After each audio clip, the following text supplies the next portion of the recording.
So maybe you'd like to get a piece of furniture maybe a little bit closer to the wall, whatever it is, a couch, a dresser, it doesn't matter, but the cord is sticking out and it's keeping you from getting it up as close as you'd like it to be, and the wife is standing there with curlers in her hair holding a rolling pin saying, "Can't you get this any closer to the wall?" And you're like, I don't know. In this video, I'm going to show you how to change out this plug and replace it with one that's going to solve this problem for you. So without further ado, let's dive right in. All right, so here's an example of what I'm talking about. We have this paper shredder right here, and I've kind of pushed it up against the wall about as close as I want to get it without encroaching on the cord area. And we're still about 3 inches away from the wall. Now, granted, if this was a lamp cord or something like that, you could probably get it up in there a little bit closer, but still might not be as close as you want. A really good and ideal place for this plug is behind a TV. This isn't the plug we're talking about right here, but this is an example of a recessed plug that I installed some time back, and it really allows the TV to get closer to the wall without causing a problem. The other option, of course, is you could get a power strip that has a really low profile plug like this, but that's not what we're doing today. Let's go ahead and remove this plug, and I'll show you what I'm talking about. All right, so before you start anything like this, be sure to cut off your circuit breaker. You don't want to be working on this while it's live. So I've already got the plug pulled out. All I did was take these 2 screws loose and then pulled it out. So what we have here is a pretty typical situation. We have one set of wires coming in, supplying power to the plug, and another set of wires going out to another plug somewhere, supplying power to that plug. And of course, we have our white wires on our silver screws and our black wires on our gold screws. That's very typical. And then, of course, the ground is on the green screw. So what we need to do is pull these wires off of this plug so that we can replace the plug.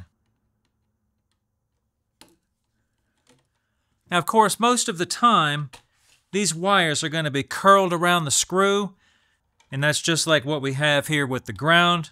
It's curled around the screw. So we just have that backed out, and then just like that, it comes out. All right, so here's our new plug right here. As you can see, it's recessed quite a bit more than our standard plug, but as a result, it takes up quite a bit more room in the box. Probably about as much as a GFI plug would. And by the way, don't try to replace a GFI with this. But anyway, you're going to need a fairly deep box to get this to work. It doesn't have to be super deep, but pretty deep.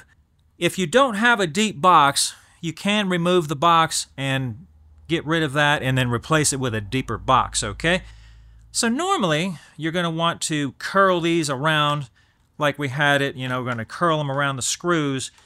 But since we kind of want to keep a pretty low profile here, I'm going to put these under pigtails, and that's going to work just fine. We probably could shove everything in the box, but I kind of like everything on pigtails anyway. We'll just twist all 3 of our wires together, kind of make the ends pretty even. And we'll just kind of twist them together just like so. And if you've got anything uneven at the end here, just go ahead and cut that off, but mine looks pretty good. All right, looks good. So we're going to push that one in the back. Now our ground is already tied together. We've got 2 grounds coming into the box, and one is cut short, and I've got it crimped under this copper crimp connector right here, crimp sleeve. And then, of course, we've got the loop at the end for the outlet. So let's go ahead and push our neutrals close to the back as we can keep it, low profile. All right, so here's the second option for these pigtails. I like this one the best. It's this connector right here. It's a 3-port ideal connector. Very simple to use. All you have to do is push the wire in, and it locks itself in there. And it's actually reusable. Just lift up on the lever, and there you go. Very good. So we just need 3 ports, 1 for each wire, and then 1 for our pigtail. Just like that, we're done. And we'll shove all this in the back, and then we'll have our 2 pigtails.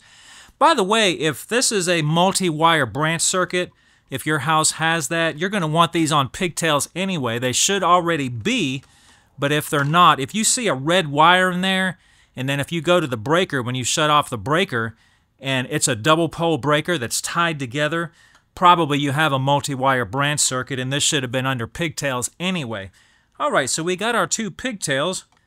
Now you probably can't see it right here on the camera, but there's a little strip gauge right here that kind of shows about how far back you should strip your wires. I never use those things, honestly, but they're there if you're not used to how much you're supposed to strip the wires back. Let's go ahead and curl our wires or loop them, just like so. And remember, black goes on the brass screws, white goes on the silver screws. So we'll put our black ones on. It doesn't really matter which ones you start with. And this does fit a Milwaukee ECX screwdriver. Keep in mind, our loop of our wire goes in the direction that we're tightening the screw. That way, when you tighten that screw, it doesn't force the loop apart. And if you have a switched outlet, you'll want to break these little tabs right here and right here. What that does is it isolates these screws from top to bottom so you can have power coming in all the time on one set, and then the other set can be switched. We don't have that here, so we're going to leave them alone.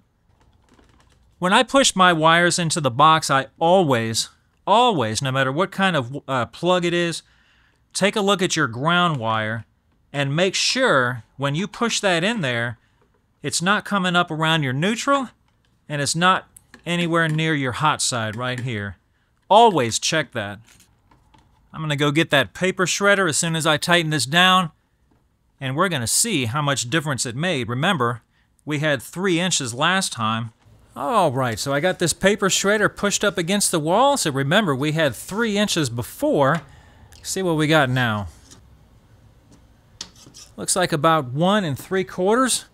1 3/4. So we gained 1 1/4 inches. That's quite a bit when we're trying to close up that gap. All right, so I hope this video has been helpful. Thanks for watching.